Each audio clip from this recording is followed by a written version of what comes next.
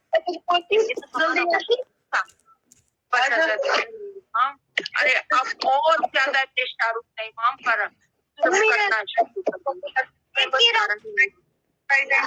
آج کی تاریخ ہوتی کہ جب یہ شمع امامت گل کر دی گئی، گل ہو گئی. عزاداران امام 2 روز قبل امام کو زہر دیا گیا تھا. عزاداران امام ابن شاہ رخ نے زہر دیا اور زہر دینے کے بعد ہاتھ میں تازیانہ لے کر کھڑا ہو گیا اور تازیانہ لے کر کہتا ہے خبردار کسی سے یہ نہ کہتے نا کہ مجھے زہر دیا گیا ہے. عزاداران امام، ارے بس لیجیے امام کو زہر دیا گیا. امام بستر پر کروٹیں بدل رہے ہیں. ابن شاہ رخ نے کہا کہ میں طبیب کو قید خانے میں بلا رہا ہوں، خبردار زبان سے یہ نہ کہہ دینا کہ مجھے زہر دیا گیا ہے. عزاداران امام، طبیب کو بلایا گیا. ارے طبیب آیا، جیسے امام کے قریب طبیب آیا، امام نے اپنی زبان سے تو کچھ نہ کہا کیونکہ ابن شاہ رخ سامنے کھڑا ہوا ہے، لیکن امام نے اپنے ہتھیلیوں کو طبیب کے آگے بڑھا دیا. ارے جیسے ہی طبیب نے امام کی ہتھیلیوں کو دیکھا، عزاداران امام اتنا کاری زہر تھا کہ ہتھیلیاں بھی نیلی پڑ گئی تھی. ارے طبیب نے اپنے سر سے امامہ اتار کر پھینک دیا. ارے اس قیدی کو تو زہر دیا گیا ہے. عزاداروں، ادھر ابن شاہ رخ آگے بڑھا، ہاتھ میں جو تازیانہ لیے ہوئے تھا، ارے اس تازیانے سے ایسی سختی سا پہنچائی ہمارا امام ہتھکڑیاں بیڑیاں پہنے ہوئے دنیا سے رخصت ہو گیا. عزادار و اسیر بغداد ہتھکڑیاں بیڑیوں میں گرفتار، ارے دنیا سے آزاد ہو گیا. عزاداروں، ارے لیجیے اب حاکم وقت نے کیا کہا. ارے رات کا وقت ہے، ارے اس اسیر بغداد کے جنازے کو لے جا کر بغداد کے پل پر رکھ دیا جائے. ارے تاکہ جو جانور آئے لاشیں کو پامال کر دیں، ہم کہہ دیں گے قیدی قید خانے سے بھاگ رہا تھا، جانوروں نے پامال کر دیا. ارے اس لیے جنازے کو لا کر بغداد کے پل پر رکھ دیا گیا. عزاداروں، بھی بغداد کے پل پر جنازہ رکھا ہوا ہی تھا کہ عزاداران امام، ایک شخص کے جو بغداد کا ہی رہنے والا حداد تھا، لوہار کا کام کیا کرتا تھا. ارے اس کے کوئی اولاد نہ تھی، اس نے منت مانی تھی، اے شہزادی فاطمہ زہرا، اگر میری گود اولاد سے بھر جائے گی، ارے تو میں آپ کے لال کی کوئی خدمت کروں گا.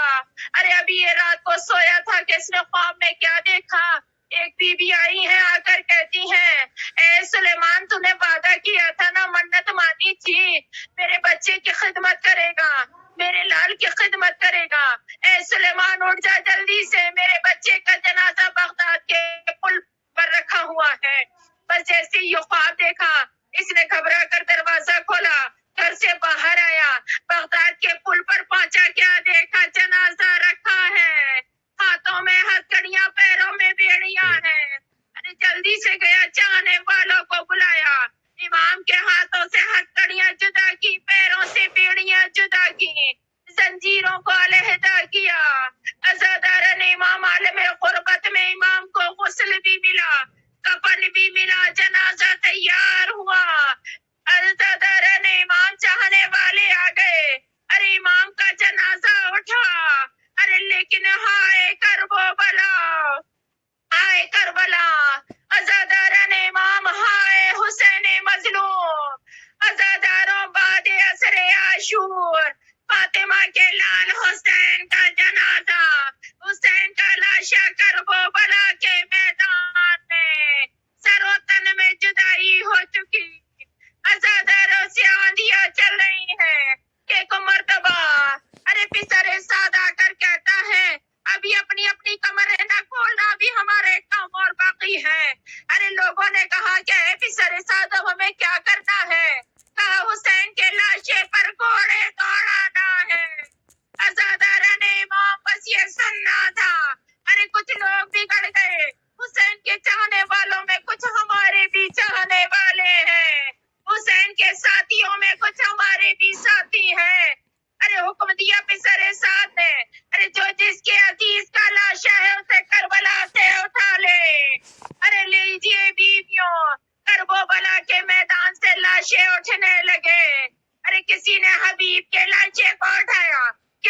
گھر کے لاشیں کو اٹھایا. ارے لیجیے قصب ہو گیا لاشیں اٹھتے رہے. ارے بس 5 لاشیں پڑے رہ گئے کربلا کے میدان میں. ارے حسین مظلوم کا لاشا. ارے دوسرا وہ لاشا جو زندگی میں گھوڑے کی ٹاپوں سے پامال ہو چکا ہے. قاسم ابن حسن کا لاشا. تو زینب کے جگر کے ٹکڑے انو محمد کے لاشیں ہیں. ایک ننھے سے رباب کے لال کا لاشا. ارے جسے ابھی ابھی قبر کھود کر نکالا گیا ہے. ارے یہ 5 لاشیں پڑے رہ گئے. 500 گھوڑے ادھر. ارے 500 گھوڑے ادھر. گھوڑا کی نال بندی ہوئی. لاشوں پر گھوڑے دوڑا دیے گئے. کوئی نہ